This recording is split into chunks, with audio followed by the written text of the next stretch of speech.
there's this guy in New Jersey. Horror movies start that way. His name is Chris, and he sends us a lot of games to review because he's a cool f***ing guy. Last week he sent us another large, quivering box, phrasing, just packed with GBA games. The only catch is, they all look like this. And I would ask why, but, I mean, they came from New Jersey. And horror movies start that way. So the truth is, look, I don't really know what this game even is. I mean, all it says is SpongeBob SquarePants on the suspiciously crude label. The thing is, I'm not sure there's even a GBA game called SpongeBob SquarePants. Like, not without a subtitle. But hours later, I finally get over my fear that it's a GameCube-activated chemical weapon, and I play the damn thing. But then it gets even more confusing, because what it seems like is a handheld version of a PlayStation game called SuperSponge, but then I check the title screen and that's no help, because hey, guess what the title screen says? SpongeBob SquarePants. Like, what? Where even am I? Actually, I don't, it's SpongeBob SquarePants, I think, for the Game Boy Advance.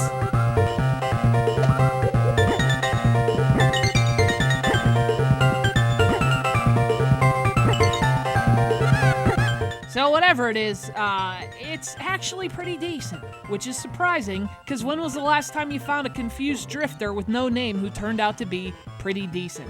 Last 2 drifters I found took a shit in my back seat. Point is, this game's actually pretty decent, and I'm pretty sure, if I had to guess, I think it's a handheld version of SuperSponge, because you're not gonna not remember this from SuperSponge. Look at this level, kids.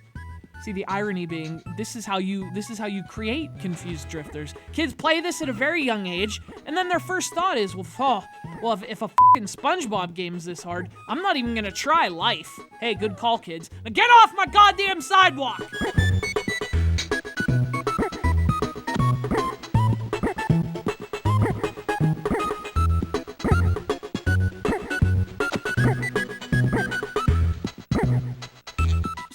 Yes, the game has some clumsy controls and some sloppy hit detection, which makes the actual platforming parts way more infuriating than they should ever actually be.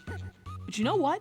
Other than that, it's actually pretty decent. But then from there, it keeps getting even weirder because, I mean, it's been a while since I played the PlayStation game, but from what I remember, this one plays better. I mean, in the console version, the actual gameplay was really slidey. You know, it's like trying to platform on a goddamn slip and slide. It was just a little clumsy at times. But this version plays way better, at least as far as I can remember. Even that godforsaken tree level, even that's better on the GBA.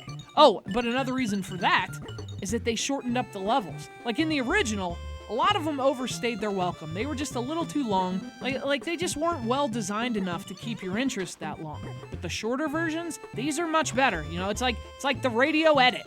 You know, sometimes that's the better way to go. Like, how many Ellas do you really need?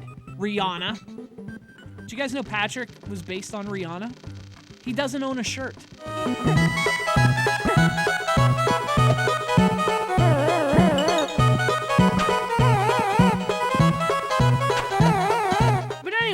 Here's where the pineapple under the sea starts to rot, because the oceans are acidifying and warming and polar bears are drowning. SpongeBob, good luck selling Krabby Patties in a dead ocean.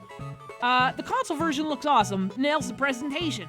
This version looks okay, but not nearly as awesome, and that's the trade-off between the two. On consoles, everything's good. In fact, everything's almost great, except for the gameplay. But on the GBA, the gameplay's better, but the presentation and all that stuff isn't quite as good. So, if only we could combine the two games, that would be the ideal situation here, you know? And hey, perhaps Chris tried. Perhaps he killed many SpongeBob GBA games in an attempt to make it happen.